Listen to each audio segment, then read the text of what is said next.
ಈ ಭಾರತ ದೇಶದೊಳಗೆ ಕರ್ನಾಟಕ ರಾಜ್ಯದೊಳಗೆ ಜೀವನ ಮಾಡುವಂತ ಪ್ರತಿಯೊಬ್ಬರಿಗೂ ಕೂಡ ಅತ್ಯಂತ ಅಮೂಲ್ಯವಾಗಿರ್ತಕ್ಕಂಥದ್ದು ನಾವು ಮಕ್ಕಳಿಗೆ ಶಿಕ್ಷಣ ಕೊಡಲೇಬೇಕು. ಹಂಗಂತ ಸಂಸ್ಕಾರ ಕೊಡದೆ ಇರಬೇಡ್ರಿ. ಇತ್ತೀಚೆಗೆ ಆಗಿರ್ತಕ್ಕಂಥ ಘಟನೆ ಅದು. ಇಬ್ಬರು ಜನ ಮಕ್ಕಳಿದ್ರು.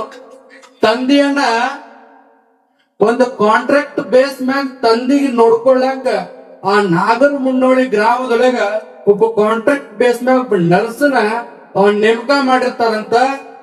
ಮಕ್ಕಳು ವಿದೇಶದೊಳಗೆ ಕಲೀಲಿಕ್ಕತ್ತಾರ, ವಿದೇಶದೊಳಗ ಜಾಬ್ ಮಾಡ್ಲಿಕ್ಕತ್ತಾರ.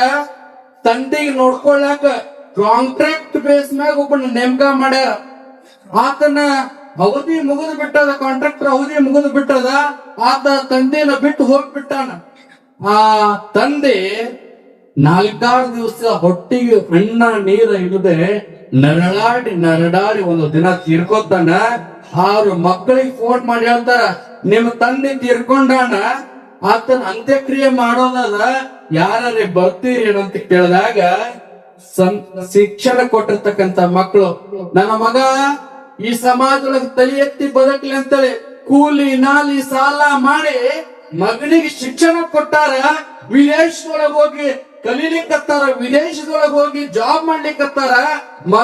ಮಗನಿಗೆ ಕೇಳಿದಾಗ ತಂದೆ ದೇಹ ನೋಡ್ಲಕ್ ಬಾ ಅಂತ ಕರೆದಾಗ, ನಿಮಗೆ ಎಷ್ಟು ಹಣ ಬೇಕೇಳ್ರಿ, ಹಣ ಹಾಕ್ತೇವೆ ಹೊರತು ನಮ್ಮ ತಂದೆ ಹಣ ನೋಡಕ್ ಬರಂಗಿಲ್ಲ ಅಂತ. ಇದ ಇತ್ತೀಚೆಗೆ ಆಗಿರ್ತಕ್ಕಂಥ ಘಟನೆ.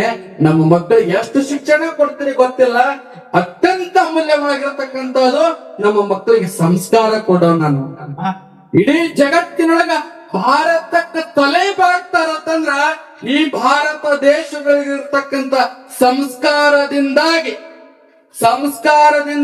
ಒತ್ತೊತ್ತಿ ಹೇಳ್ತೀನಿ, ಸಂಸ್ಕಾರದಿಂದಾಗಿ ಇಡೀ ಜಗತ್ತಿನೊಳಗ ನನ್ನ ಭವ್ಯ ಭಾರತವನ್ನ ಅತ್ಯಂತ ಪವಿತ್ರ ಭಾವದಿಂದ ಕಾಣ್ತಾರಂದ್ರ ಈ ಮಣ್ಣಿನ ಸಂಸ್ಕಾರ ಅನ್ನುವಂಥದ್ದನ್ನ ನಾವೆಲ್ಲರೂ ಕೂಡ ಅರ್ಥ ಮಾಡ್ಕೊಳ್ಬೇಕಾಗಿರ್ತಕ್ಕಂಥದ್ದು.